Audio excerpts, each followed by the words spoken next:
really pleased to welcome you to our presentation this evening, the first in a series that we're running for the Modern Gazetteer unit, which is one of the M-Arch units at the School of Architecture and Design. We have organised this talk in conjunction with the Urban Cultures Research Group here, and the talk series is really generously sponsored by D-Line Eisenware, so thanks very much to them for their sponsorship and their support. The lecture series is entitled Grafting, and it's really about an exploration of the material expression of construction, the economy in making and building, contemporary ideas of the applied arts, which is very relevant to our context in Birmingham, and projects where new has been somehow grafted onto the old, and which also involves the very real and pressing need for architecture and construction to take the lead on climate change. So this evening we're delighted to welcome to join us online is Jaume Mayol of Teda Arquitectes in Mallorca in Spain, and he's going to be talking to us this evening about some of the projects that they've got in the office. Just a very brief biography. Jaume and Irina Perez graduated from ETSA and founded the studio Teda together in Mallorca. And as we'll see, I think their work focuses on local resources, local materials and local typologies. I'm going to hand over now to Jaume, and we do have a Q&A bar available on the call this evening. So I would encourage everyone to post questions in the Q&A, and we'll be monitoring them as the talk goes on. And we will try and leave some time at the end for some discussion. So just bear with us whilst we transfer Jaume onto our screen. And welcome, and thanks very much for joining us. So just going to put your face up there as well, I think. First of all, well, thank you so much for the invitation and the presentation. And okay, it's a pity that we cannot be somehow face to face, but I will try to do my best. Well, sorry for my English; it's not perfect at all, but I'm trying to do my best also in relation with the language. Okay, I'm talking in the name of Teda Arquitectes. Well, Teda Arquitectes is a tiny office. We are based in the island of Mallorca, and I'm mainly speaking in the name of Irene, my partner, my let's say my wife, my everything, no, and in the name of the whole team we have right now. We are just 6 people, well, 2 + 4, and also it's all of them are included in this talk. And I love the title you gave to this series of lectures, this grafting. No, it's somehow absolutely related to the agricultural culture, let's say. And in fact, well, I'm talking right now from the rural of the island. Is the village where I was born is somehow something around 2,000 inhabitants. It's a very small village, no, and completely related to this kind of language in relation with the agriculture, no. Then I remember one of the first lectures we gave in Barcelona in relation with our work that was called grafting. In Catalan, in fact, no, it's empelt, no, empelt is the name that we use it's the word, no, the translation from grafting. Then I thought, okay, that's nice to understand that someone is calling you to talk about this topic that we are interested in, no. Then what we try is somehow to graft our architecture, or the architecture we do right now, from somehow the past or the culture or the tradition we already have in the place where we have to build. And in this sense, I want to go through a quote from this book. The book is called Local Words. It's in Catalan. Again, it's called Paraules Locals, no? Paraules is words, then local words. You know, it's from a we can say a philosopher or a thinker, no, called Pere Jaume. And in this book, we can find this sentence, no? It starts saying, "We are where we are." Of course, the sentence plays with the verb be and the stay be. No, in fact, depending on the place where we have to work, we are or we are. No, that's why I was feeling totally comfortable with this topic of the grafting. No, because depending on the place where we have to work, we have to graft from a certain, let's say, tradition, certain materials, certain typologies, certain resources, etc. No? Then we always want to become somehow part of the tradition of the place where we have to work. No? In our case, we mainly work in the island of Mallorca, but this view, this side, this point of view, this strategy, or this way of being in this world can be somehow translated to other places in the world. No? We try to belong, to be part of the tradition of the place where we have to work. No? Then in this sense, I will try to go through these 5 projects, and each one can be related to a certain concept somehow, no? And those concepts are totally related to grafting. No? All these concepts are related to the local, certain local aspects of architecture, of culture, of building in those specific places. No? Most of the projects are based in Mallorca, but not them all. Then we are going to go through this way of grafting through these 5 projects. No, the first one it's a house where, well, as you know, we mainly do houses. We are this small office somehow, and this is the main topic that we used to work. No, then Jaime and Isabel's home. It's a project that took us some years, let's say, some time, as most of our projects. No? We are somehow very slow working. No? And I want to relate this this project, this house, to the topic of tradition. No? A tradition is grafting every day. No? Every day tradition grafts from the past or its own past. No? And they try to transmit the knowledge further. No? How to transmit, let's say, knowledge from generation to generation. No? In fact, tradition comes from the Latin word tradere, that means to bring things forward. Tradition is not a folkloric concept. It's not something that is dead and we can copy to it. It's something that is alive, and we feel that we are part of it. I cannot be in another way rather than being part of tradition. I feel that we are part of it. No. Then if we talk about the Mediterranean Sea, if we talk about Mallorca as part of the Mediterranean culture, the topic of tradition related to houses, it's always related to the patio typology. The patio typology that started understanding the patio as a room that can be understood as a part of a machine. No? The first patios were called impluviums. No? It's something to keep or to store, to keep the water coming from the rain. No? As something that we do not have. We do not have that much water here, then it's a scarce resource. No? Then we need to bring this water in and to keep it. No? From one of the transformations was to understand this space, that it's also an outdoor room, no?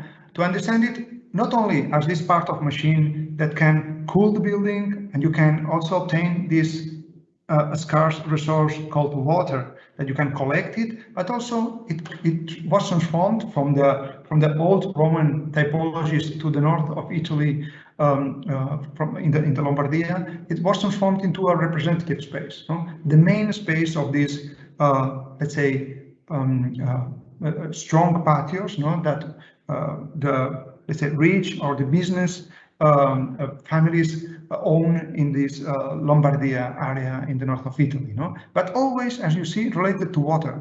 That's the cistern. No? Then this patio. It's a representative space, but at the same time, it's part of this machine stuff that helps the architecture to keep on working and keep on understanding that architecture is part of the world itself. No? Then, of course, the businessmen working along the Mediterranean Sea, coming from Mallorca and going to Genova, no, to bring, I don't know, materials or I don't know, fruits or whatever. No, they also brought the typology of the patio to Mallorca. No, and this is a patio in the center of the main city of Mallorca called Palma. This is one of these, let's say, amazing patios. No, of course, the language is a bit different because we have certain kind of stone, they have another kind of stone, the proportions are different, etc. But the aim of this space is quite the same. No, it's a representative space, but always also related to water. If you imagine, sorry, going back, the section of this patio, as you see, this is a deeper point that goes to the cistern and is also used to keep the water from the rain. No, all the typologies related to patios that we have these aims. No, this could be another kind of typology. It's called a cloister, a claustra. In fact, it's related to cloister. The claustra is an empty space. This is a country house, no, a huge country house that is made of joining structural units around an empty space. But always this space, it's sometimes functional, but representative and trying to bring water and trying to cool the building. No? What has happened during the last century is that certain kinds of architects, normally the guys that were called the regionalist or the critic regionalist, they try to belong to the place, to the region where they were building. No, in this case, Danish guy, no, George Knudsen, working in Mallorca, trying to build this kind of patio typology. No, or the like Marco Zanuso working in Italy, but having this main space understood as patio in the middle of the house. No, always related to the cistern, always related to the section of the patio surface, always related to water. No, understanding that these patios are living rooms, are spaces where we can live, but they are also oases. No, spaces that you find somehow something surprising and full, creating a microclimate in the middle of the house of the palace. And these two typologies are repeated along the same latitude in all around the world. No? And what we try to do is to bring this, let's say, this tradition forward. No, not just to copy it, of course, but to copy in the sense that we are somehow translating these typologies to nowadays to a contemporary architecture. Well, this was the area where we were building this house. This is our plot. This is a urbanization that, as you see in the plan, it's not very sexy. It's not very interesting at all. But the plot was interesting, I think. No, this was the very first photo we took, just going out of the car when arriving to the plot. And as you see, we were having a soft slope facing south. In fact, it was very nice orientation and facing the sea. As you see, this blue line there is the Palma Bay. No, here you have the main city starting. No, and this is the Palma Bay. No, very nice views. Let's say a very super nice landscape. No, and this very let's say optimal orientation of the slope of the plot. No, then probably the first sketch or the first thing we did when seeing the plot was, okay, this guy that right now is walking through the street, is watching certain views, certain landscape, is watching the sea, no, is facing the sea. Then probably what we want to do is to somehow bury or to put the house into the terrain in order not to disturb these views. The house doesn't want to disappear. It's not a way of disappearing. It's a way of keeping the views somehow, no? But if we zoom in into the plot. We started with a very wide zoom out, looking to the culture of the patios, no? And we moved to the zoom in to the plot, to the views. But if we keep on zooming in, when we were walking through the plot, we find this. We took these photos, no, where we can see two different things, no, two very important things. On one hand, we see these rocks appearing from the in the plot, no, like in the terrain, no. Then probably it was very strong. As we check it afterwards, it was completely very rocky terrain, very strong, no? And on the other hand, as you see, there were a lot of plants around the plot that were smelling, that were giving you flowers along the seasons, no? Somehow it was a garden, a wild garden that was already there, and no one was watering it, no? That it's normal in England probably, but not here in the island. No? Then probably both things, both questions could be introduced into the project. Then on one hand, when we developed the project, we ended up with this section. Then the house was into the terrain. Then you are able to see over the house. But the roof was going to be built with this very thick roof, gardened roof, green roof, planted with very local varieties of vegetation. And in the middle of the house, there was going to be this patio. In this section, there are some elements, some resources, some natural resources that are included, some strategies that are included in order to have a response to the climate of Mallorca, no? In order to use less electricity or less energy, no? But to use the resources we have. On one hand, the roof is very thick, is very heavy. Then that's inertia. Inertia is something that we need in order to keep the building very cool somehow, no? Something else you can see. As you know, on the left hand of the section, you have the sea. Then in summer, in the hottest days of summer, we have a breeze blowing from the sea to the land. When the land is very hot, the sea is not that hot. Then there is pressure and depression, and you have this breeze coming through from the perpendicular to the sea, coming to the inner land, no? Then opening a lot to the sea and not that much to the back, you produce an acceleration of the air that crosses the house, no? Then this cools down the building, no? And on the other hand, there was a patio in the center of the house that produces the chimney effect. Again, these cross ventilations that allow us to cool the building again, no? These are somehow passive strategies that are there, that you cannot see them, but you can perceive them. Then this was the roof plan.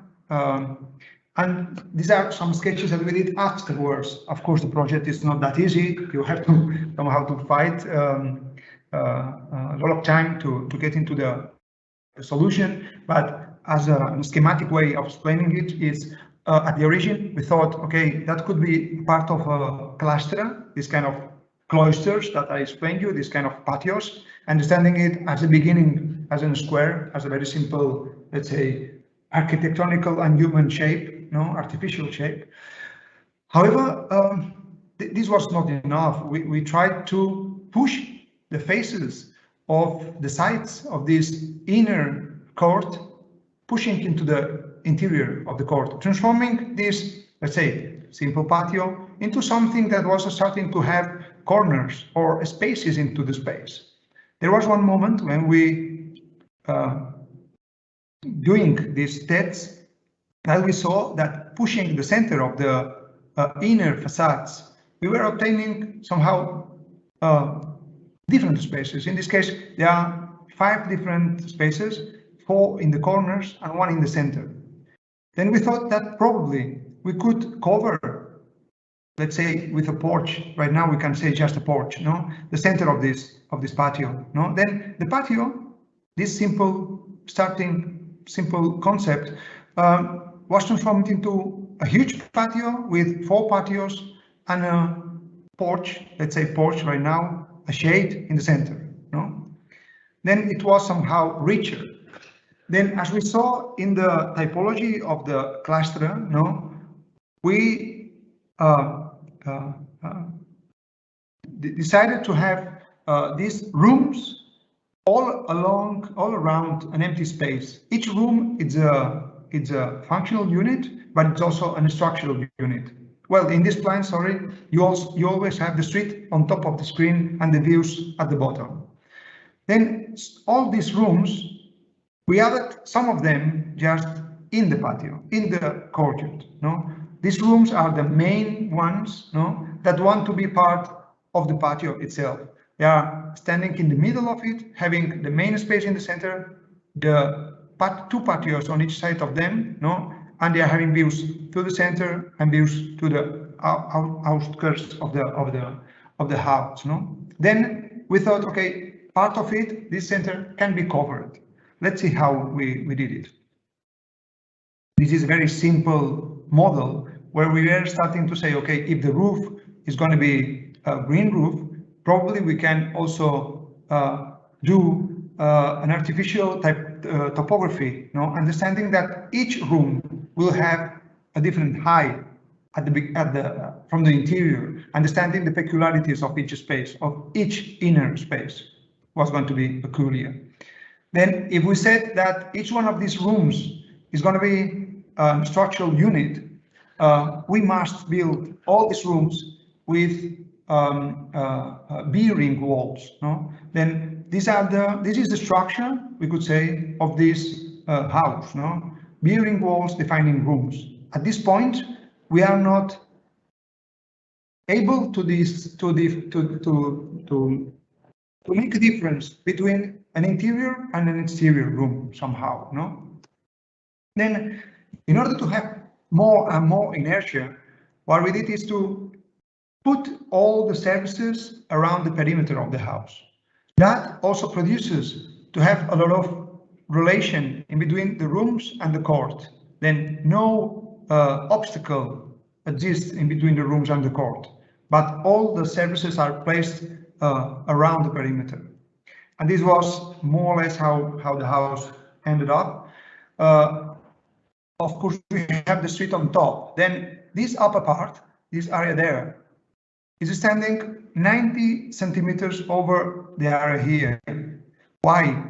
Because as you saw, the terrain was completely strong. No, it was very difficult to do the excavation because there were rocks all around. No, then in order to take benefit of this terrain that was an obstacle, what we decided is to have this double two levels, one for the bedrooms area, studio and bedroom area, and another one, a lower one, for the, let's say, more public and common areas. That's the living, dining, and kitchen. No, then probably all these areas are the more public ones related to the views. No, but if we do this plan through the level +1 over the pavement, that's the plan. But if we cut the house to the level 2.5, that's over the 240 of the lintels that are over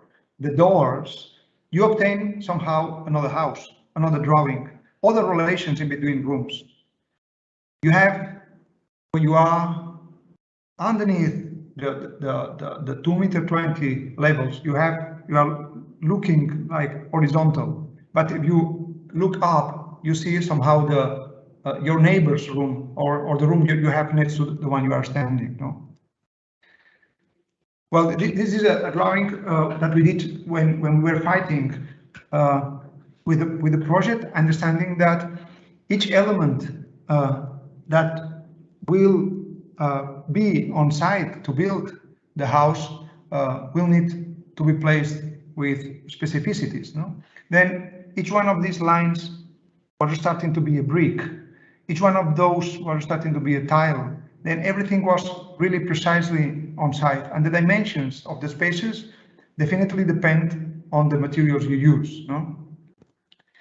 Then with this very simple scheme, I will say, of having these rooms around a patio, and then some rooms in the patio, and then 2 levels, we obtain very, let's say, somehow complex sections, no?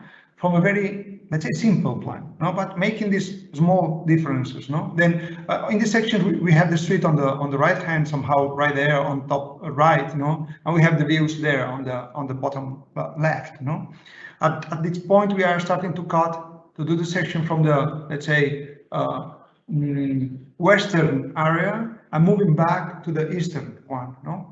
Then on the left hand of this first section we have the chimney, and we have the fireplace, no? Is the living room, no? And then this bottom, the lower bottom, the lower level is the one that is from the public areas, and we go up to the bedrooms, but everything is interior. If we move to the second one, and we see the living, then a guest bedroom or studio, and then another bedrooms area. This is the bathroom, in fact. However, what happens is that from this interior, you come to an interior, exterior, interior, exterior, and interior, and some of them are into a different level. If we move, then we have an interior, then an exterior that has 2 levels, and then another interior. But part of it is somehow covered. It's under a shadow, under a porch, no? If we move again, that's interior, then we move into an exterior, but cover it in a kind of a porch, and then another interior in different levels. And when we keep on moving back, you start to see that every section is different. Every section is somehow rich, somehow complex, no? Then this complexity starts from a very simple scheme in plan. And as you have seen, there are so many elements in these sections. There is no furniture drawn on these plans, but there are lintels, there are beams, there are bricks, there are sockles, they are structured. There is a lot of things that started to build the space itself. But there was a question that I start to ask you, or to doubt during my presentation. It was the porch that we wanted to have in the center of this house, no? There was a porch. This could be a partial model, just studying this inner court, no? And at a certain point we thought, okay, probably the main or the most interesting thing could be to have a roof that allow to have more sun in winter, but protecting us from the strong sun in summer. And we did this, right now I can say it wasn't a stupid model, but it was the model that helped us to look at the project in other eyes, no? Because which was the solution of that, no? Always we find, sometimes, most of the times, we find the solution somehow looking back and looking at the tradition, and looking at very common and very popular and common elements that we have around us, no? And this was the solution. That's a vine tree growing in front of a house in a countryside. Most of the houses have this vine tree in front of the house, no? And the vine tree has this wonderful detail, no? That has leaves in summer but not in winter. Then probably the shade was solved. We just need to have somehow a very thin structure, a very thin metal structure, very secondary structure, to allow the green growing from the roof to grow over this structure and to bring shadow in summer but not in winter. And when I see this Mediterranean traditional images, I think that we all love these spaces, no? But I never know why, no? I never know if it's because there is no architecture, or perhaps because there is all the architecture I can imagine, no? That's my doubt, but nevertheless, I think green always helps, and this is somehow a way to look back, to move forward, no? And let me open a parenthesis, no? Now I'm joining a drawing from a Swedish architect, Sigurd Leverens, that you all probably know. He was an architect when he was really old. He built some churches, no? And in one of those in Kiplan, he said that none of the bricks was cut, no? And I'm adding, then he was building with a lot of respect to the materials, no? In this case, the bricks, no? And I'm joining with a sentence from Louis Kahn. Louis Kahn said at a certain point that even a brick wants to be something. Probably they both never met. I'm sure they never met, no? But I'm bringing them together because from different points of view, they are talking, I think, of the same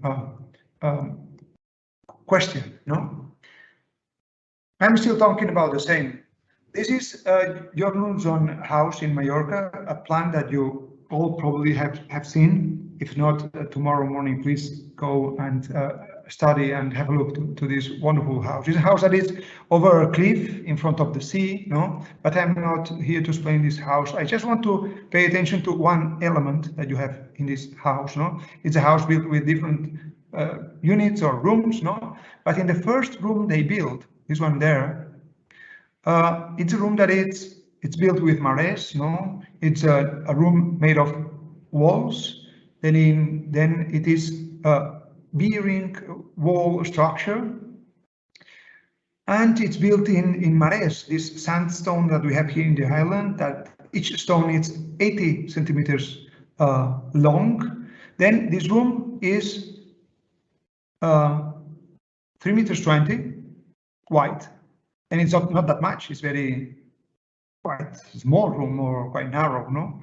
But in the center of this room here, there is a column. What is this column doing in this structure made of walls, right in the middle of a room? This is again Sigurd Leverens, the Swedish architect that I was talking before, no? This is the St. Peter Church in Kiplan, where this one is the main space of the church, no? It's a squarish space, no? Of a very thick brick wall. Then is a wall structure space, but in the middle of it, here, this double I profile section, that's a column, right in the middle, in between the believers, let's say, and the priest, right in the middle of the church. There was no other solution. In the middle of a bearing wall structure, you have this column. What are these columns doing there? This is the T-shaped column of Jornunzon in Mallorca, and this is the Christ column from Sigurd Leverens, no? What are these columns doing there? Of course, if even a brick wants to be something, here I can say that even a column wants to be something. Every element wants to be something. I'm closing the parentheses. And how we built this house, how we proceeded to build this house, no? Element by element. I'm going to try to not to do it with a very strong detail, but somehow with some detail, not this explanation of the materiality, no? Okay, we have an outer layer of facade, no? This outer layer was going to be really thick in order to have this inertia, no? But as we saw before, around the plot, we were finding a lot of stones, no? When doing the excavation, no? Instead of bringing this obstacle, this stone, this resource, in fact, that was coming from the land where we were building, no? Can be understood as an obstacle, these stones, but we understood it as a resource. In fact, what we did is to build these thick walls, this 50 centimeters layer, understood as a deposit for stones, no? Probably it's a facade, but we understood it also as a deposit for these stones. Then we built this outdoors layer as a cyclopean concrete wall. If the outdoor layer is made of stone, all the inner layers are going to be built with clay. Again, not coming from the plot, of course, but coming from the island, no? from the south of the island. It's an area where they used to have the most the clay that is used to build bricks, no, to produce bricks, no. Then somehow with these bricks of 24 centimeters long plus 1 centimeter on the joint, we build all the rooms. Then there is no brick that is cut. In fact, if we talked about these walls, there was a point when these walls started to become thick in order to have this furniture attached to the wall. No, originally in the project, during the project, it was going to be furniture made of wood, but at the end we ended up with concrete elements, as you are going to see later on. No, but I also can explain the house, but just talking about the pavements. No, we have a traditional typology or way of building the pavements with hydraulic tiles. This is an hydraulic pavement that we understand each room, as you see here, understood as a space, and these tiles help you to build somehow a carpet. Then we could talk about all the carpets, and at the end we will have explained the project. No? But if we look up to the structure, that was somehow a special house for us, because it was the first house we built for a client. No, I mean, it was not a neighbor, not a friend, not a brother, not someone that we knew before, but a client calling to the studio. Then it was super important somehow. No, then we said, okay, we can give this nobility, this presence to the structure, understanding that in between beams we are not going to have a span of 60, 70 centimeters, but 1.25 meters. These were going to be an in situ concrete beams, no, having this span of 5 bricks, or what is the same, 1.25 meters. Then this has another scale, no, understanding that it's, for us it was quite a special house. No? And what was going to happen in the middle, in the center of this house? No? Then, because we wanted this structure of this porch, of this shadow, not to be finished, but to be completed with the vegetation that will grow afterwards, what we decided is to have these different directions coming to the center of the house and having this kind of accidental and not finished structure. No? Then the green will, the plants will finish it. However, when you ask to every material coming to the site what this element wants to be, if every element wants to be something, you become somehow crazy, no? Because at this point, if we want to have a wall made of bricks and we don't want to cut any brick, of course, how we place all the electricity, all the electric elements over this wall, how we keep each wall without cutting any brick. No, in this case, what we decided is to substitute some bricks, depending on the point, it's more or less, for a piece of wood where we were going to be able to screw sockets or switches of this surface socket or switches. No, was it? No, at certain point we took, in this case, just one brick, 2 layers of them. No, but just one 25 centimeters to place these 2 sockets. No, how we did it? If you pay attention to this photo, this could be understood only as a texture of this brick wall, but it's not. If you pay attention to the joints, here, for example, you can say A, here you can say B, A, B, A. Here you have 2 bricks, one over the other, no? And if we go down, this is A, B, A, B, A, B, A again. No, sorry, here, 2, you have 2 there. Then you can keep on and you will have there again couples of bricks. What happened with these couples of bricks? Of course, this surface blocks and switches were 8 centimeters diameter, and the bricks are only 5 centimeters each. Then it was not possible to screw one of them over one brick. Then we needed a double layer of them in order not to cut any brick. Then, for example, if we need some switches here, we are going to take these double ones, no, in order not to cut any of them. And this is not a big model, but well, it's easy to understand how all these materials, all these elements, were starting to define the interior space of this house, no? And I just want to pay you attention to a very last element, no? I have said that this was a structure made of walls defining rooms. But here you see a column. What is this column doing here? That's obvious, no?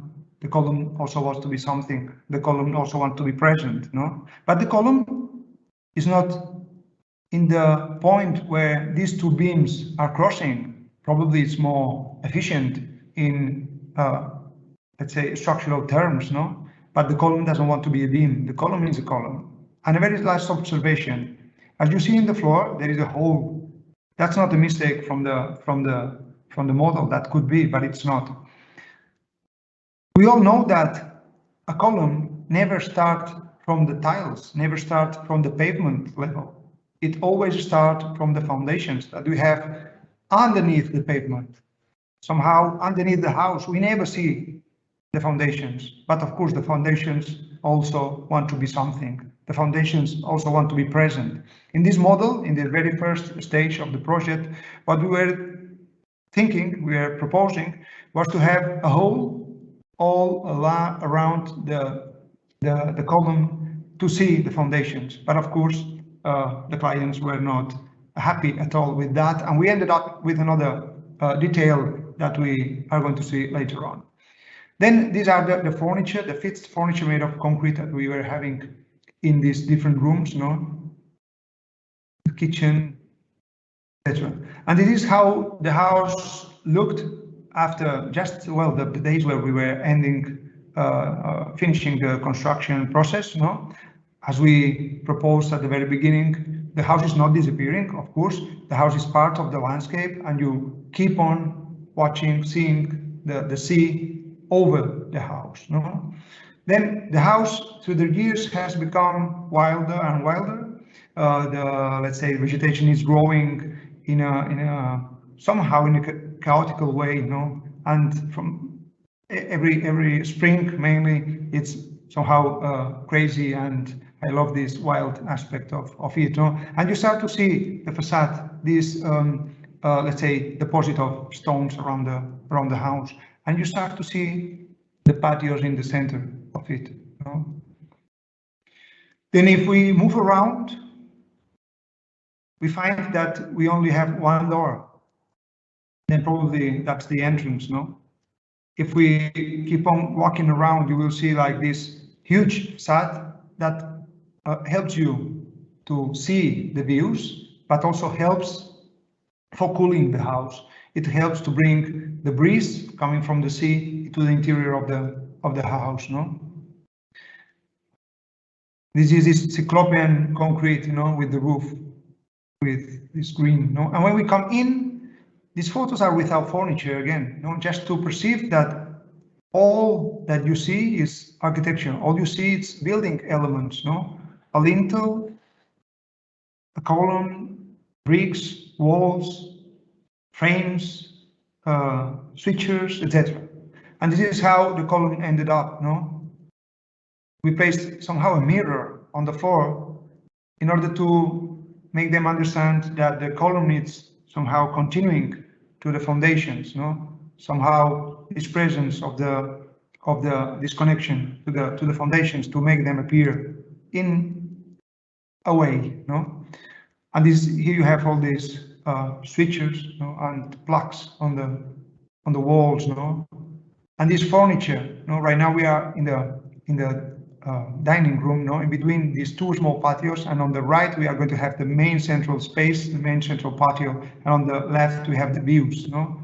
If we turn to the back, right now we are into the other view, no? To the other patio, having the kitchen the right, these connections in diagonal, no, that connect the kitchen and the living and the living and the kitchen and the dining and the dining and the living, no. This is it from the kitchen to the living.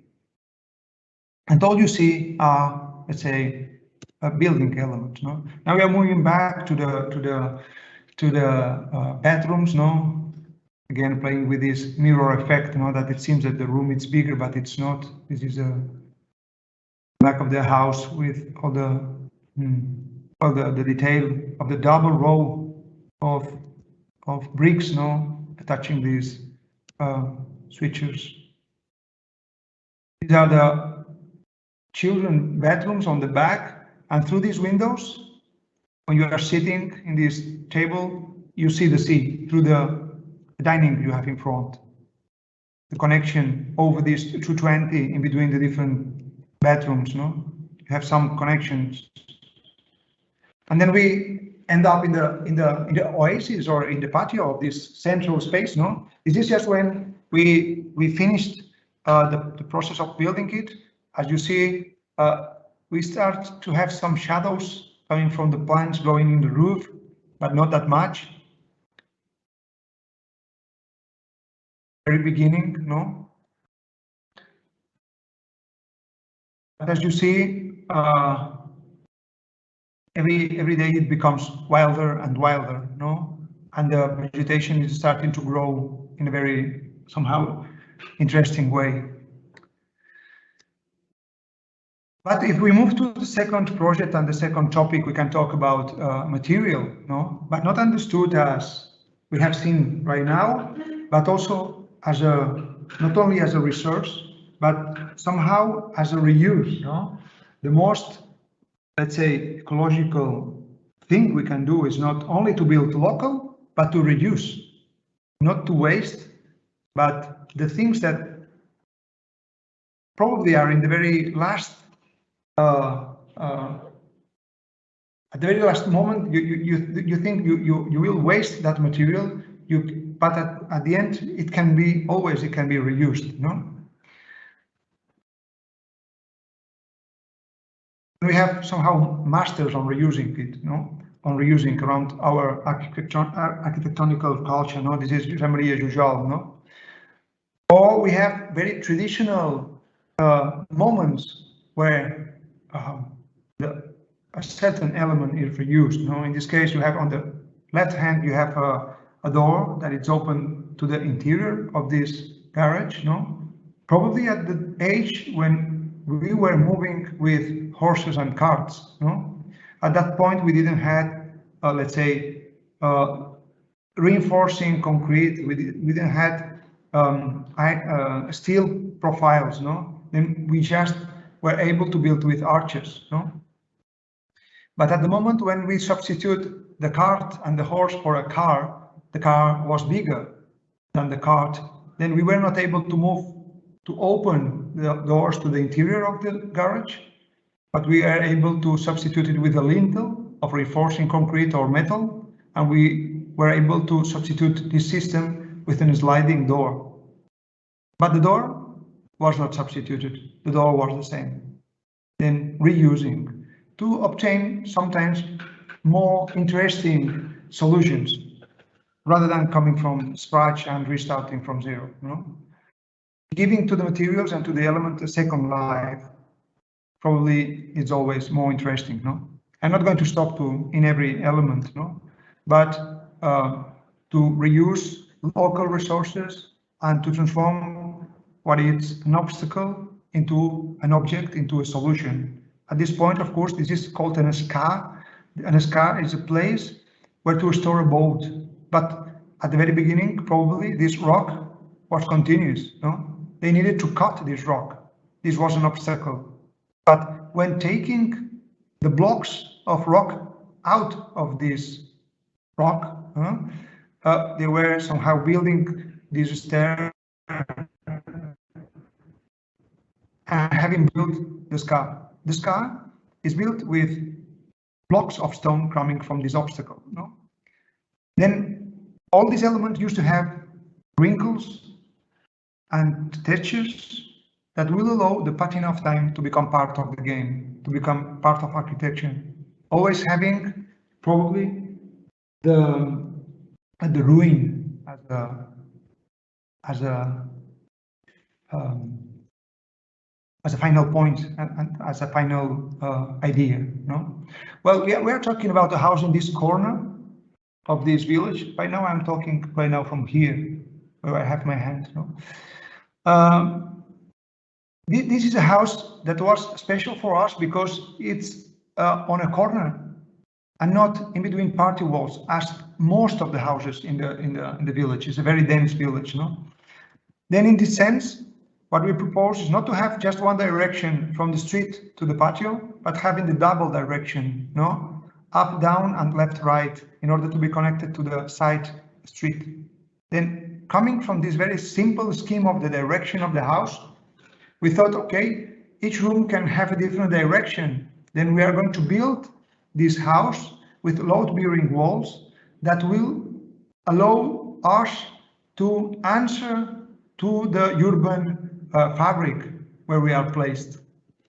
Then in these different walls, these bearing walls, we are going to open different openings, different windows, not only to the exterior, but to the interior. That will create connections between the different rooms, and from a room to another room to the exterior. Then it will create somehow a lot of transversal views along the house. No, that's why we again placed all the services around the perimeter of it in order to have inertia, but also to allow these connections between the different walls, the different rooms.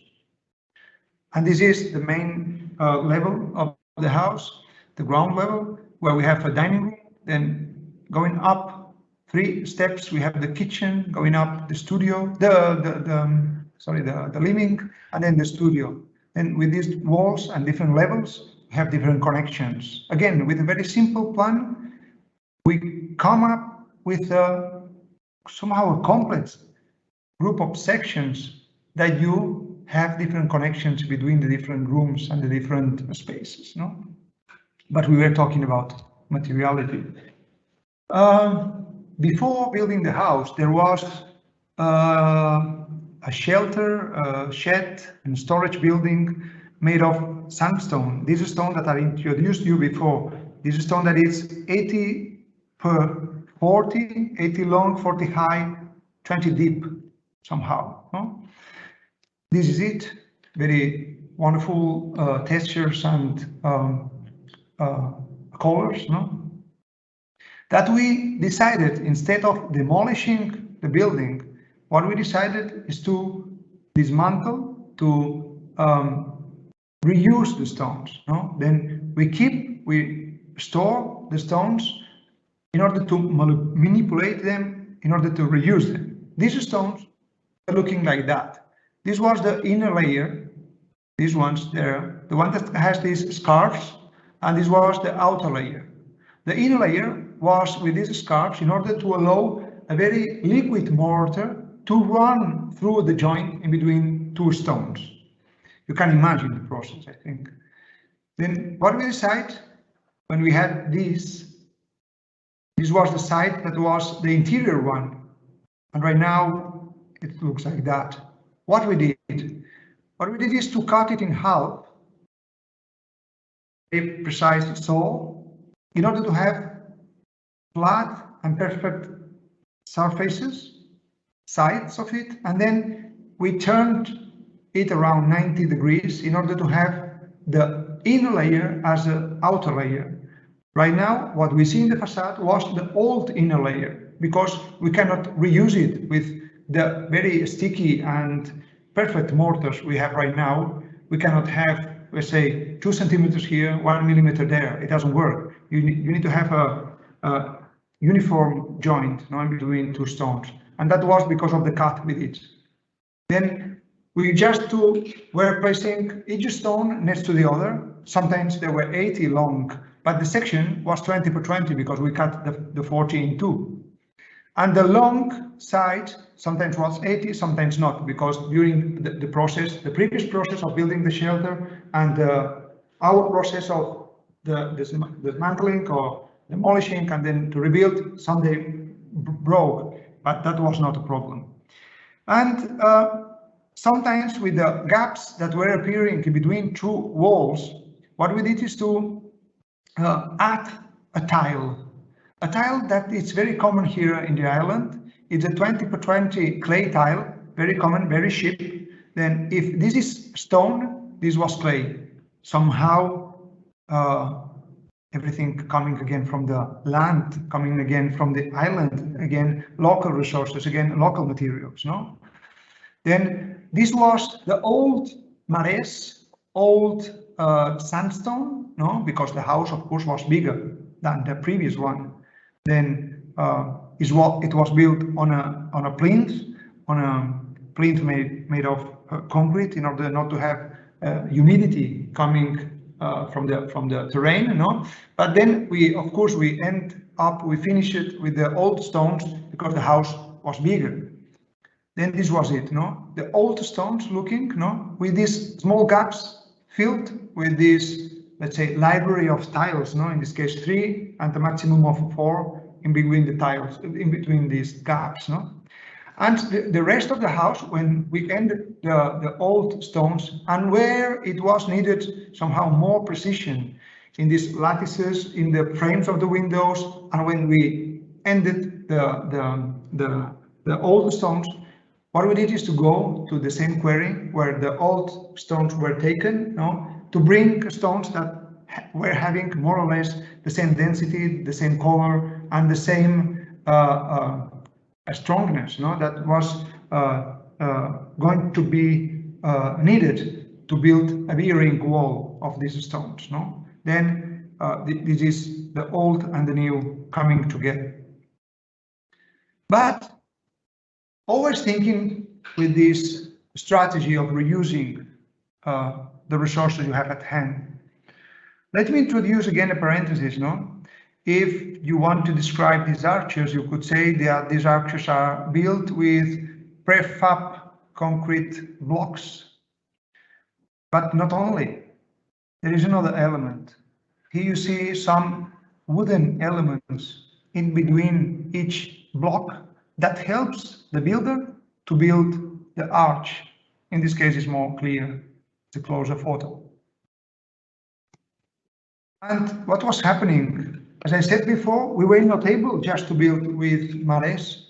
We were needing these small tiles, these 20x20 tiles, no? In this case, it's very clear. We have the facade of 20 centimeters, but we have also a window, a very deep window. And this window, it's 1.20 meters, then 3 times 40, the size of a stone. And the ceiling of it's built again with the stones. Of course, if you want to build with the stones, the only way of covering this space is to build a very soft vault. Then here you see it's 0. This is a lintel, then it's horizontal, but the vault is not horizontal. Here you see it's up.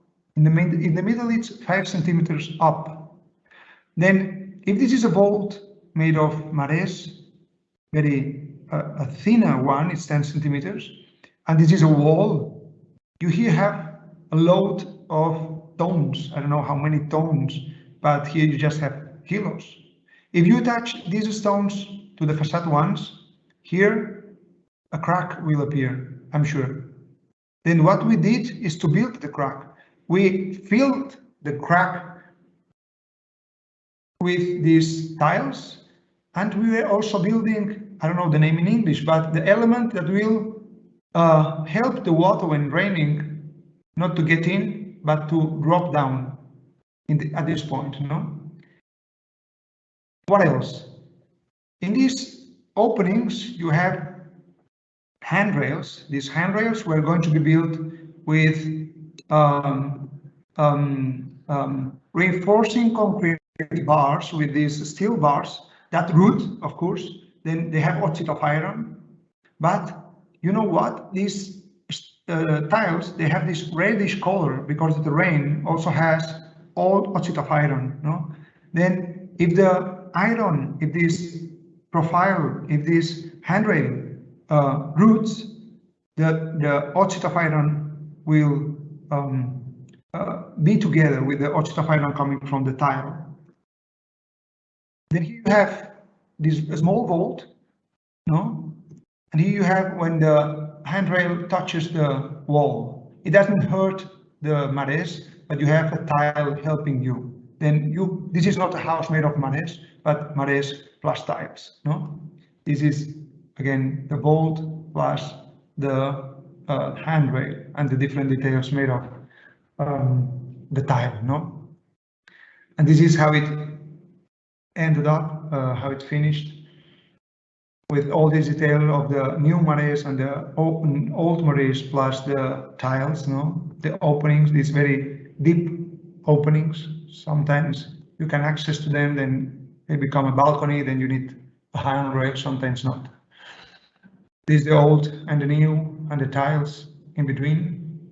And when you are in these structural walls with the openings, create this inner landscape, I will say, these connections in between the different rooms, no? In these different levels, you start to have kind of more specific atmospheres in each specific room, no? And connections in between, in between them. If we move to the third project, that's a project that started in 2011 and it's not finished yet. As you see, it's 10 years, not that fast. And I would like to introduce this other concept that it's also related to reuse, but also related to graft. No, it's the palimpsest. No, when you have in the same space, you have layers of intervention through time. No, you take benefit of the existing and you bring it into a new life without erasing everything, without starting from scratch, but reusing it, reusing old structures into new structures, transforming old public buildings into new squares, transforming old buildings into new buildings, but just taking benefit of the existing without starting from scratch, sometimes traditional, sometimes contemporary, but bringing this past into the present. No?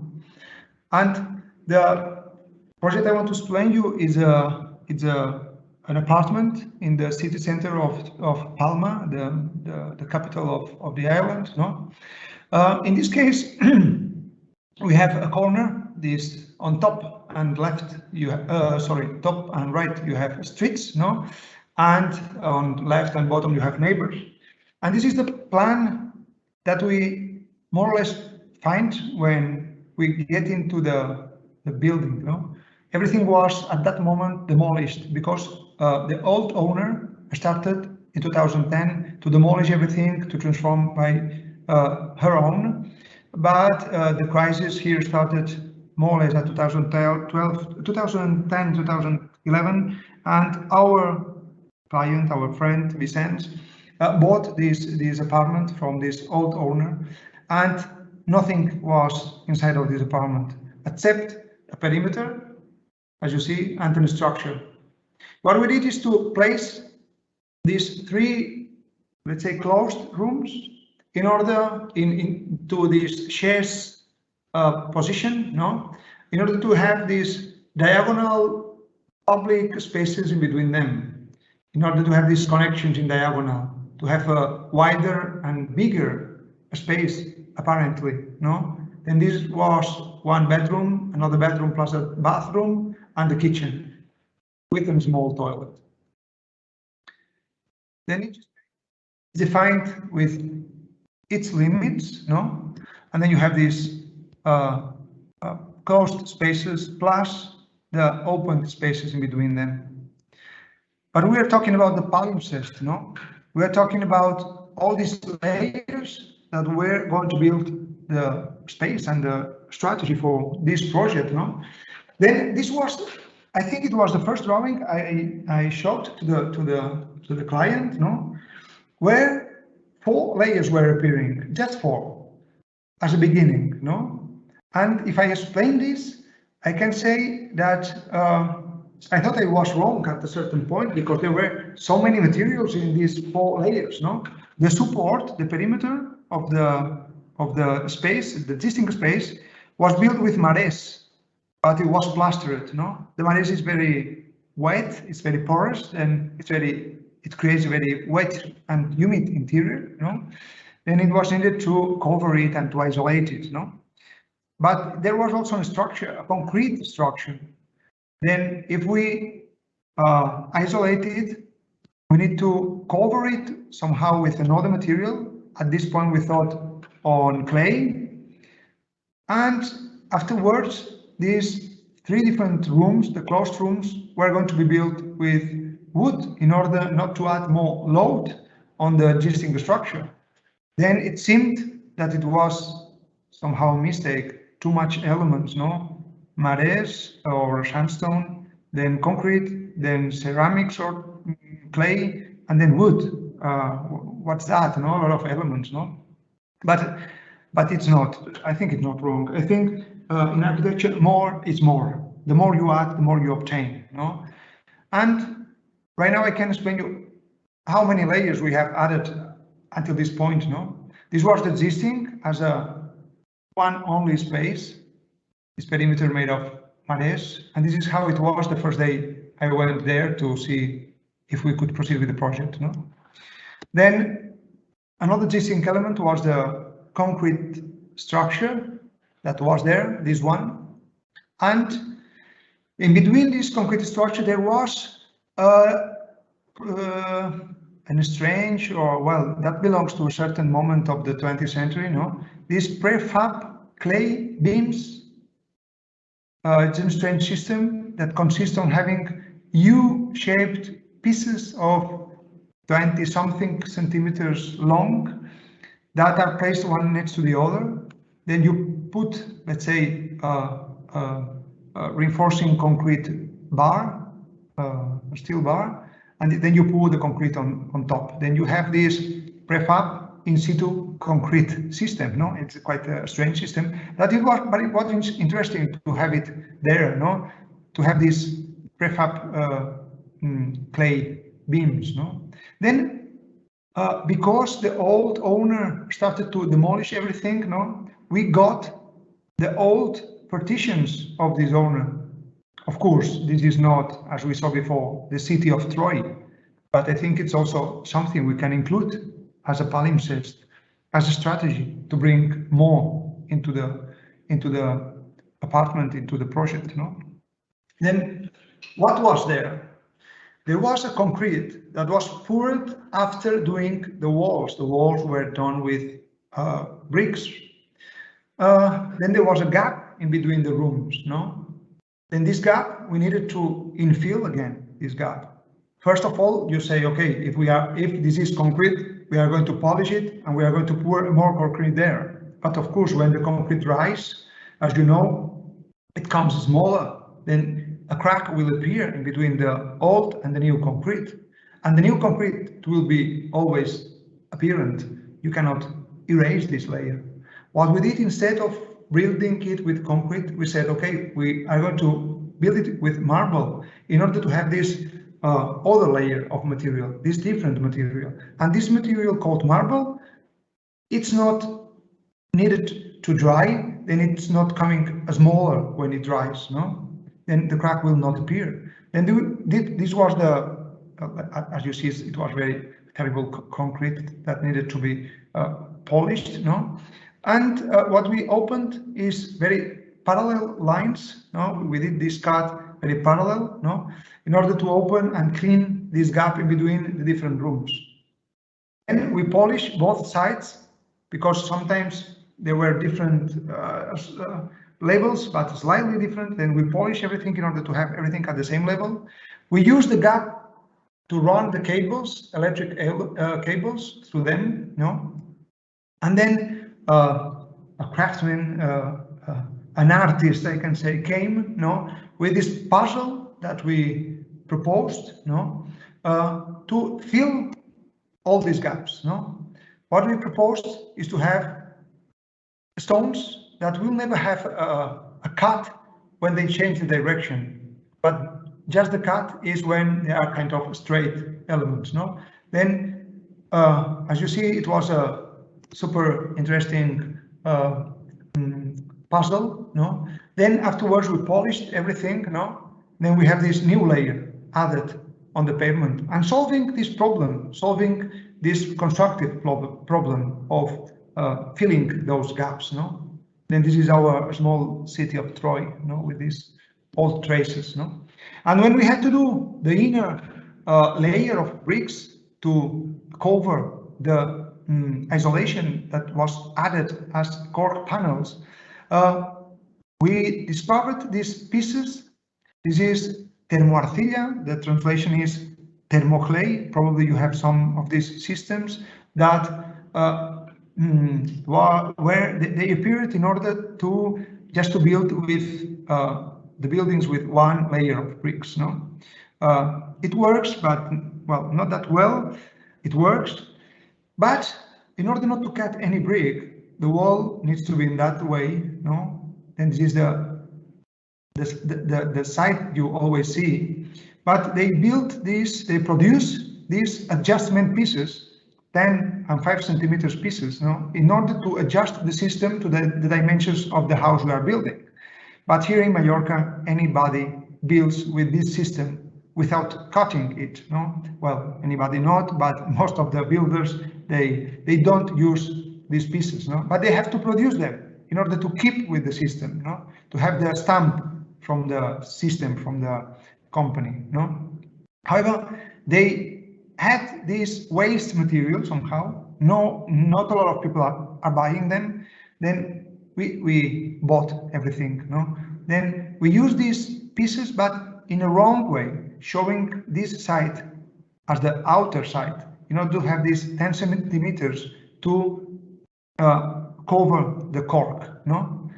And then, as you see, this is 20 per 20 high. Then probably it again fits with the wonderful clay tile I have presented you before, no?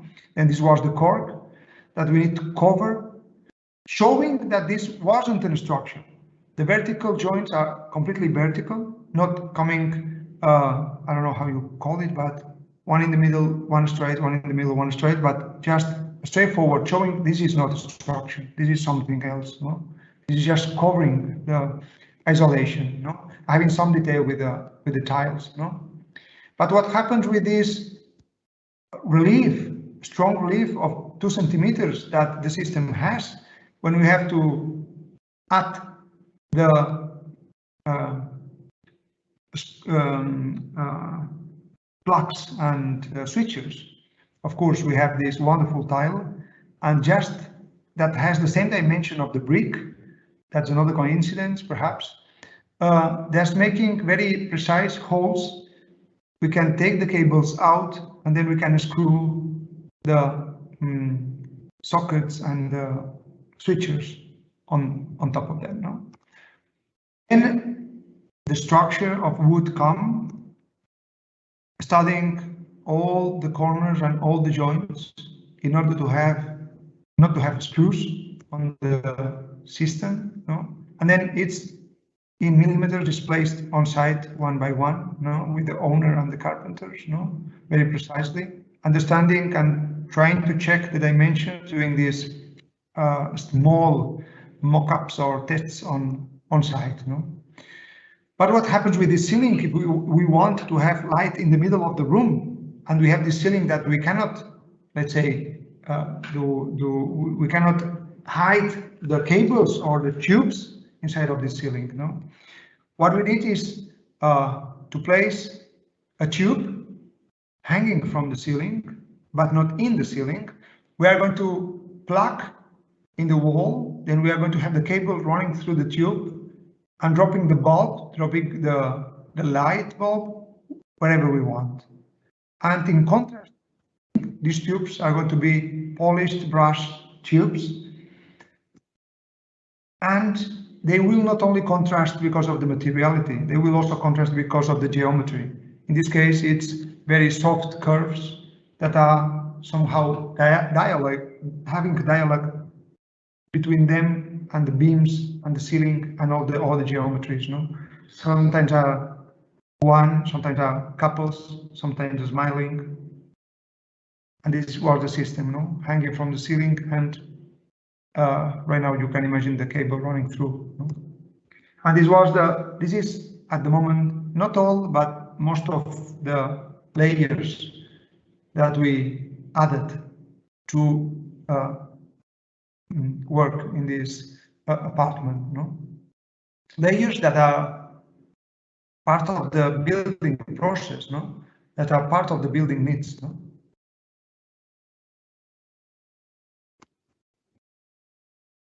And this is it until today. Next time I will talk about another layer that is appearing. It's some kind of false ceiling. But we have to move to the next topic. It's about craftsmanship. Of course, everything that you have seen is built with people, no? People that understand very well their jobs, and people that we understand them as another resource, another social human resource that we have to keep, and I think more and more nowadays, no, we have to keep this network of craftsmen that it's part of our culture and is part of our society. No, a lot of people are working by hand, and we understand that these people have somehow an input, that is this imperfection or the perfect imperfection of the things done by hand and also thought by hand. No, people that not only work by hand, they also explain you things by hand. They need this expression. Again, laborers working at his, I don't know, 80 something, placing the bricks of that church by hand, but also Hudson, the old man on over the scaffold, and people that work very close to the material. This net of people, carpenters, clay producers, no, but also hydraulic tile producers and builders, no, that they work with the, let's say, old tools and hands, no. Together with them, we are going to bring things forward, looking back, no. And most of the time, reusing old shoes, old everything, but also old materials, as we have seen, but not only materials, but sometimes old buildings, as this one. This one is an old building in front of the sea. This is a tourist apartment building that you can rent, of course, if you come to the island. It's in the north, in a very nice bay in the north of the island, no, in Campicafort, no. The moment when we started to work, this was the distribution of the closed areas and the service rooms, no, in between backside street and front looking to the sea. This is the port. Then we have the sea just in front of the building. Then what we thought is that it was very interesting to have this connection between the back street and the sea in front. Not only to see, that's the first thing you imagine, but what is probably more important is to have this breeze coming from the sea, again, perpendicular to the coast, getting inside of the apartments and cooling them down, you know, in order to reduce the consumption of energy during the active life of the building. Then, instead of having this chaotical services rooms situation, what we decided is to bring all the services to the sites, to the party walls on the site, in order to have this transparency from the back to the front, no? Then all the apartments are connected to the sea. They all have a huge outdoor area, and on the sides you have all the services let's say staircases, let's say closets, let's say toilets, kitchens, wardrobes, whatever. You have everything on the sides in order to have this central space understood as the main space for this small tourist apartments. Then when you do the section through the service area, you have this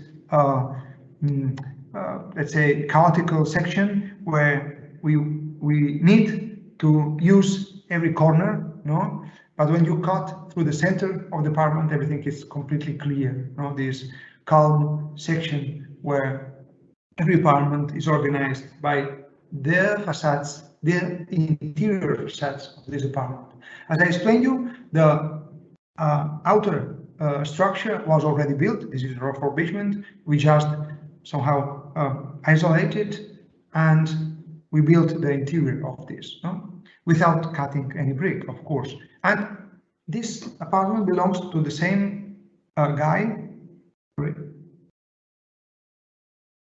of the apartment we have seen before. At that point, we were working with these bricks, no?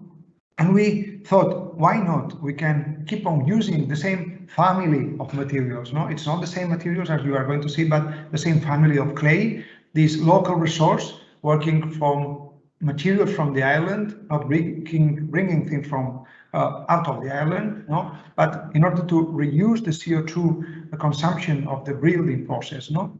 Then this was the family, no? And what we did in this case, as I explained you, it's just to build the inner layer. Then it's not a structure. As you imagine, clay, it's placed again in a wrong position, but I think it's not that wrong. If you place it with the holes looking up and the joints, as you see in the picture, you build a wall that can be a bearing wall, can be a load bearing wall, and can be isolating. But in this case, as we know, the structure was existing, then we were not building the structure. And the isolation is behind this wall and is made of cork. Then this brick in this position is exactly saying, hey, I am not a structure, I am not isolation, I'm just the finishing, I'm just the inner layer. And I think it's not that wrong, no? Then, as you see, we moduled, we define the space depending on the dimension of those bricks, no? Then again, what happens with the switches and plugs and electrical elements, no? We just pushed them some millimeters back in order to cover those ones with well,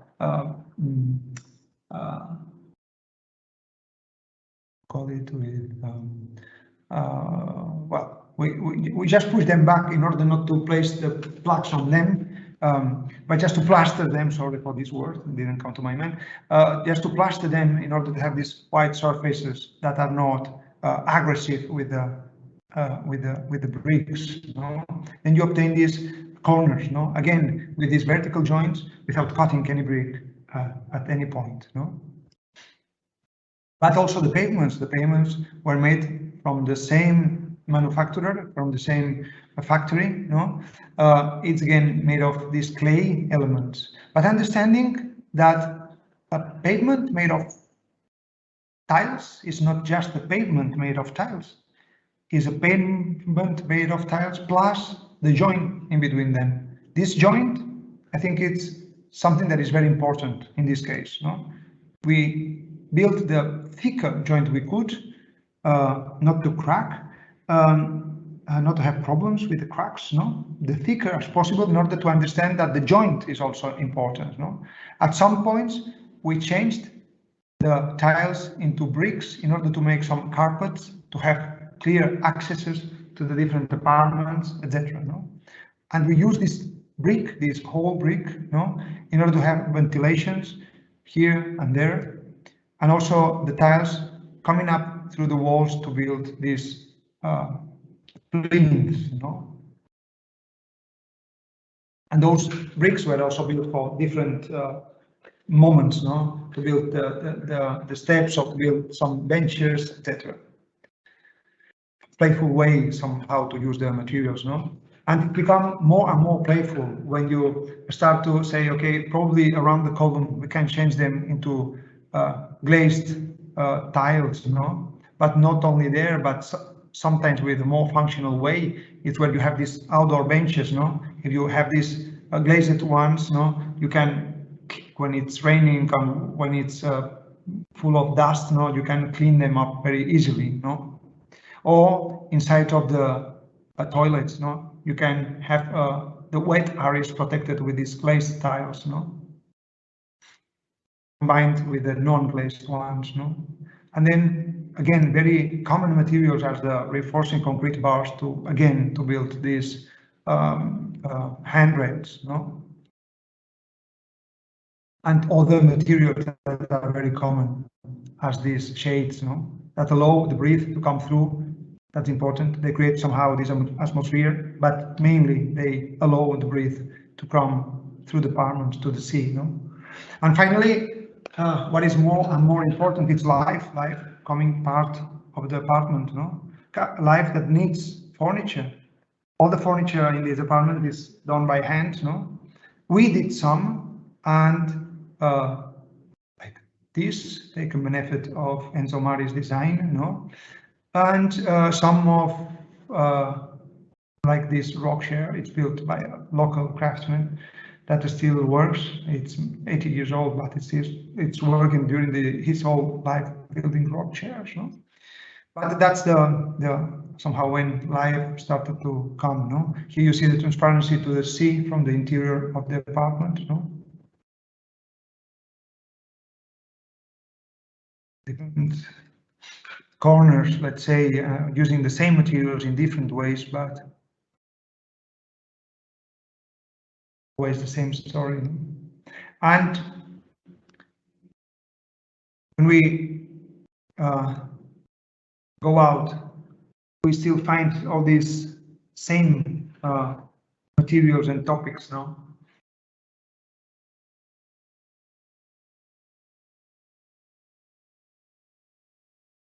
And as you see, all these topics are related to something that for us is very important. It's this infraordinary architecture, this traditional, common, popular architecture that you have everywhere in the world, no? There's a book by George Perec that we love a lot. It's where we took the title from. It's called the Infraordinaire in French, or the Infraordinary in English, no? And the first page says that starts saying that it says the trains do not exist. The trains just exist when they derail, when they have an accident. The more people die in that accident of that train, the more the train exists. It splashed the first page of the newspaper because an accident, something strange has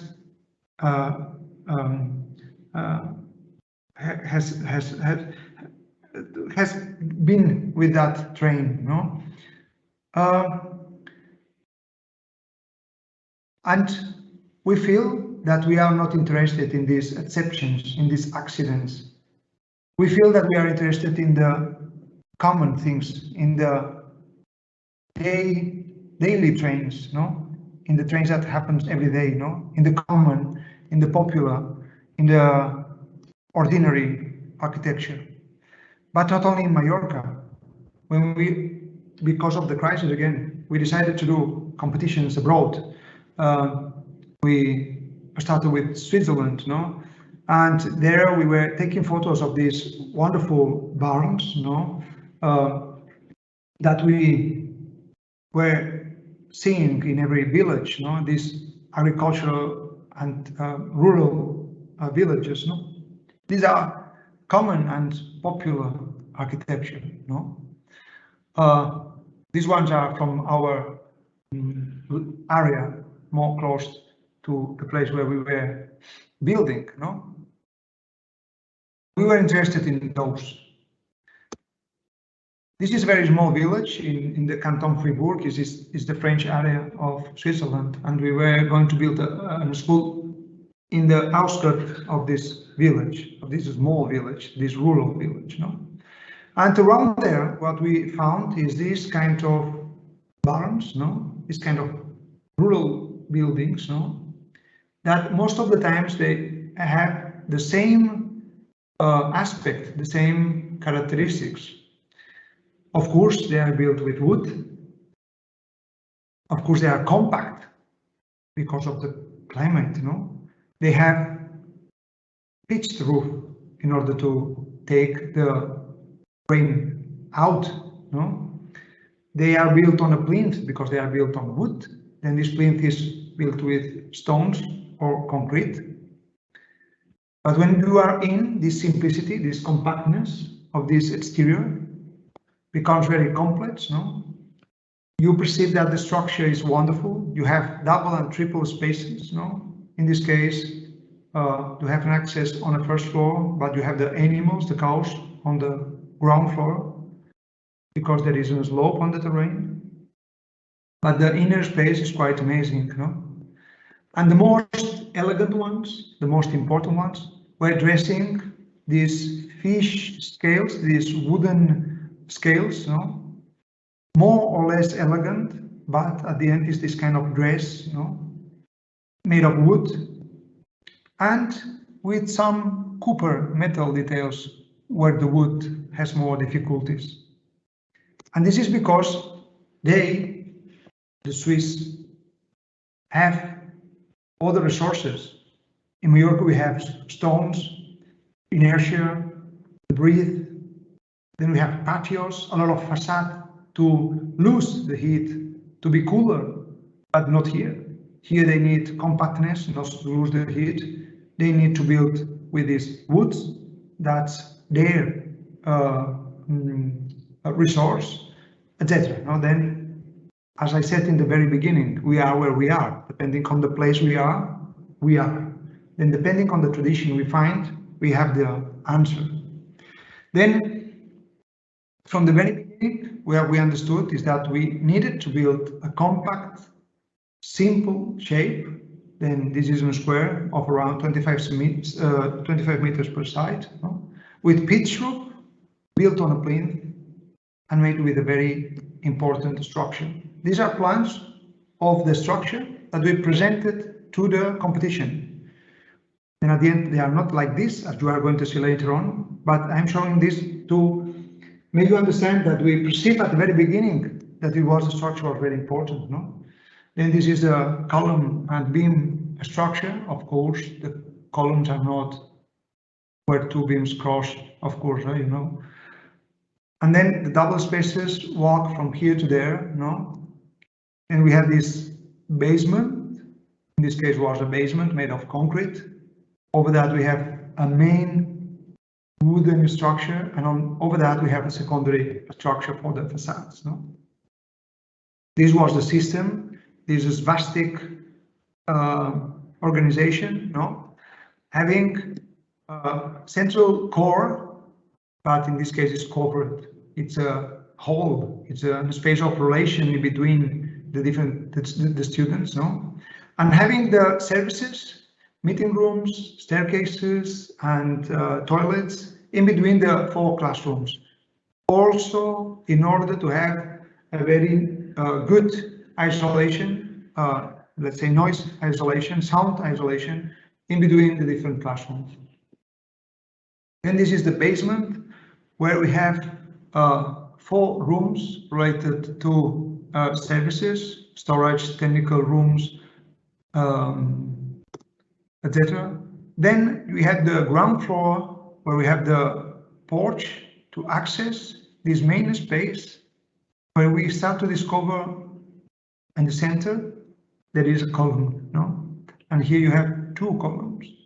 Then this column is somehow going up. In the first floor you have 3 rooms plus a double space on the porch or the access. And then you have these services that create a double space in this point.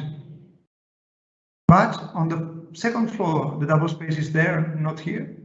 Then it's turning around, and the column you were having in the middle, not touching any ceiling, it's opening up, and it's holding just a skylight. This column is 12 meters high, just holding the light. With this very simple system of having this spastic organization and having this double space going from one side to the other, you start, like we saw in the very first house, with a very simple plan. You ended up with somehow complex sections. No? In this case, you have the double space inside of a meeting room. Then when you cut the central court, the central hall, the double space is underneath the skylight. Then jumping into the ground floor with another double space. Right now you have a triple space in the central hall. Right now the double space is in the porch. If we move back, double space in the porch enters into the first floor and then up into the skylight. As you see, the richness of the space, the complexity of the space depends on a very simple plan. But as you also see, for example, in this section, what defines the interior space is the structure. The structure is very important. And then over this structure, over this building, you have a wonderful dress made of wooden scales, adding some copper where the scale, the wooden scale, the wooden element needs, for example, in the bottom, not to root when it snows, no? Or for example, in the roof. This is a kind of a mock-up, one-to-one mock-up we did to test some different finishes for the wood, etc., some different protections, some proportions of the different vertical elements, etc. And this is the one-to-one, let's say, test that they do to show to the population how it's going to be. You know, at that point we start to do these 1 to 10 and 1 to 15 models in order to check not only dimensions of the space but also dimensions of each element, dimensions of the vertical bars, dimensions of the door handles, dimensions of the joint in between the different elements. It is a beam, but it is a facade. The dimensions in a very precise way. No, the 1 to 15 allows you to check all this. No, and when we are in a classroom, also we did these plans. These are plans for building the model, and also for building the building finally, to check how everything fits before building. No, if we have the beam, over the beam you have a small gap to have the smaller elements, wooden elements. No? And this is how it ended up as these, let's say, old barns, no, in the middle of the landscape, this rural landscape, no, looking like this black old barn, no, barn into this snowy landscape, no? And as you see, the ones in the bottom are kind of these protected scales made of metal, no? In front of the church, in front of the school, you have this square as a circle. As it was a circle, also the perimeter of the slabs that are facing the central hall, no? And you have a porch. When we are coming closer, you see that just 2 columns are holding this porch, 2 playful columns, somehow unstable, no? 2 very low columns and very thick, very fat somehow, no? It's 62.5 centimeters at the side of each one of these columns, no? And these columns are holding a very black building on top, very huge one, no? Then they are unstable, huge, fat, holding something that is really heavy. You see all these elements? that can be understood as ornament, of course, but they are needed, no? Also, the shape of these scales define where the water will drop down, as you see here. When we go to the porch, we see this column, and when we go in, we have another kind of column. This one is a very elegant one, very vertical one, very light one. It's empty, in fact. It's made of 12 by 12 wooden element, standing on this plinth and going up without touching any slab. You don't know exactly where this column ends, no? But it's really in contrast with the ones on the porch, no? This is one super vertical, 12 meters high. The one were low, unstable, like irregular. And this one, when you go up, you discover that this one is just opening the arms to hold the light. Then they are having a dialect, this one with the ones on the porch. And the strategies of this school, all the elements, as you see the lights, as you see the handrails, are related to somehow hanging and irregular and apparent and simple systems related to these old farm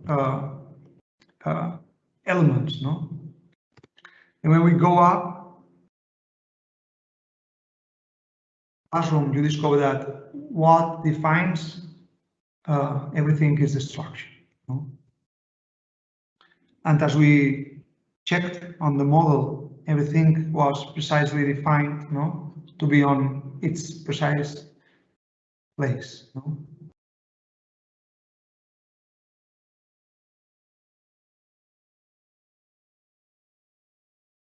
Every gap, every material, every centimeter or millimeter, it's in its place, I think. And that's all. At the end, this is our team this summer when visiting one of the last houses we are doing. And that's the end. Thank you so much for your patience. Thank you very much, Jamie. Can you hear me okay? Yes, I can. Yeah, great. Well, thank you very much for your presentation.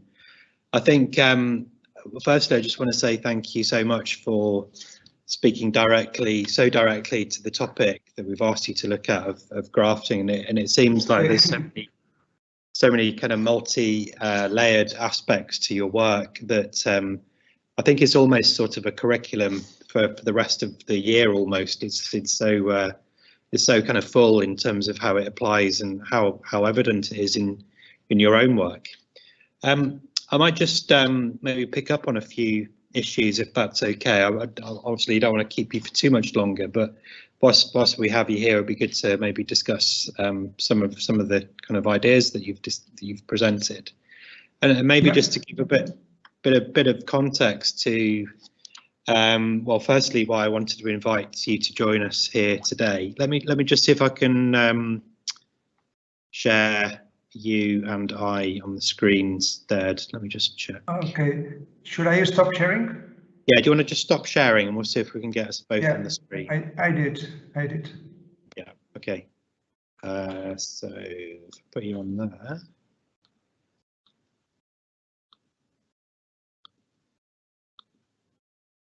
Not sure if that'll work. It's me. Okay, for whatever reason, I can't get me on the screen, but it just doesn't matter. But I think what's really great is in terms of what you've talked about, the studio agenda that we have in Modern Gazetteer this year is really a concern for, I suppose, an economy of means in how we build. Not as a kind of a stylistic idea, but actually how bricolage and ideas of assembly can actually form something of I suppose a contemporary concern for how we might practice where resources are limited, and really that we need to understand you know, the carbon footprint and issues of biodiversity and how we support the environment.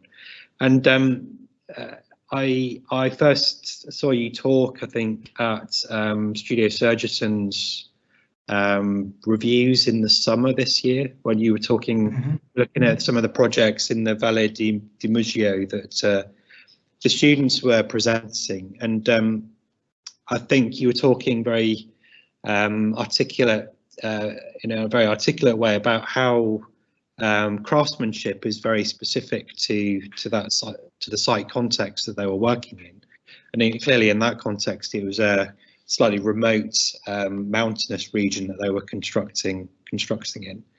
I think what's really intriguing is I suppose the contingency within which your practice operates and the openness to possibility that is very evident in your work. I suppose a bit of the question really is, clearly there's an approach that you've adopted in your practice. Each project offers its own specific questions, I suppose. Do you see that as a kind of a very particular way of operating, that you'd approach projects with the same set of tools, or are you very open to each and every project in its own challenges? I think you must be open. No, you must be open. Yeah, because okay. First of all, as a previous comment, I will say that right now, after I don't know how many works, no, we start to understand that this can be in a strategy, or this is a strategy, or is a strategy that is needed nowadays. No, in fact, in Mallorca we have a footprint of 15. The Mallorcan, we need 15 islands to keep on living. That's crazy. We cannot do that. We cannot do that. Then right now, after doing all these works, can be understood as a strategy, but it's sure that we didn't start artisan strategy. We started as something that we have always seen at home with my parents. No, my parents are working in the fields, or they are, I call rural people. No, that they don't understand that as a strategy. No, if every day when it's something really it can be funny, but it's not. When we cook at home, we have some waste, no, every day, no, and we put it in a pot, no, and we bring this to the chickens, no. This is not recycling anymore; it's reusing. Or recycling again. It's something related to industry, no. It's a minimum we have to do to recycle the paper, to recycle whatever. But the main thing we can do is to reuse. In fact, I have to say though that the house that I showed you when we were reusing the stones, that's my brother's house. And okay, my brother was planning to build that house, no, in a plot that belonged to my parents. Then who built that garage, no, was my grandfather. I didn't met him, but he was a builder, no, and he built that. And the first day when we went there with my father and my brother to see the plot, I wasn't thinking on that. It was my father who asked me and my brother, "Hey guys, what are you going to do with all those stones there?" And it was kind of hitting me, like, okay, sure, that's the first question. No, how nice will be the house? Which are the spaces? How big the rooms will be? But what are we going to do with that? It's stones and tons of stone. What are we going to do? To put there or to bring where? And there, that was a very, very, very, very interesting moment of our process at work, no? Something changed into our minds, no? And then right now, every time we are on site, we proceed as let's say, these kind of old guys, no, saying, okay, what do we have and what can we do with the things we have? In that sense, we reduce the footprint, we do everything, and it's somehow not innocent, but probably we have to understand it as an innocent way of thinking, no? But it's not. At the end, it's a strategy. But at the beginning, it was something like natural, no? Like now we start keep thinking on that, no? But it's not the most. At the beginning, wasn't the most important point. But at this point, we always look around and see what we have on site, but not only on site. If we don't have anything on site, sometimes it happens, no? Let's look around with which are the resources we have in this island and how we can use them, no? That will become, at the end, completely not only interesting, but helpful to the world we are living, no? I think. Yeah, absolutely. I think the idea of the contingency of materials that are otherwise appear as a problem to be dealt with, turning that into some form of inherent opportunity in a project seems to be like a really pertinent question that we think we should all be asking ourselves. I'm just slightly conscious of time. We're due to finish very shortly, and I'm really pleased that we've used the full time as much as possible already with your presentation. I've got a very brief extension to what we've just been talking about, because you're operating from the island, obviously, but intriguingly you're teaching in Germany and you're practicing also in Switzerland. Presume you're kind of extending some of those ideas and approaches in those different contexts, and well, firstly, you know, does the teaching inform that also, and do these other contexts actually offer new ways of looking? Maybe if we focus on the teaching aspect, given that we've got limited time with you. Yeah, no. When teaching or when building in other countries, no. In fact, right now we are doing we are doing a project in Belgium for a new church. We always operate on this same way somehow, as I could say, it's an old new way of looking at things. Is which are the things we have at hand, no, and how we can develop or transform these things, no, as all the craftsmen do. They just transform things, no? And they keep on repeating and repeating and repeating, and each repetition, it's never a repetition itself.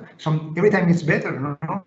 And with this system of repeating, it's not just repeating the same material, but repeating the same typology. For example, no, the patio house, you have thousands of them of houses, no. But as I explained you, it's not only.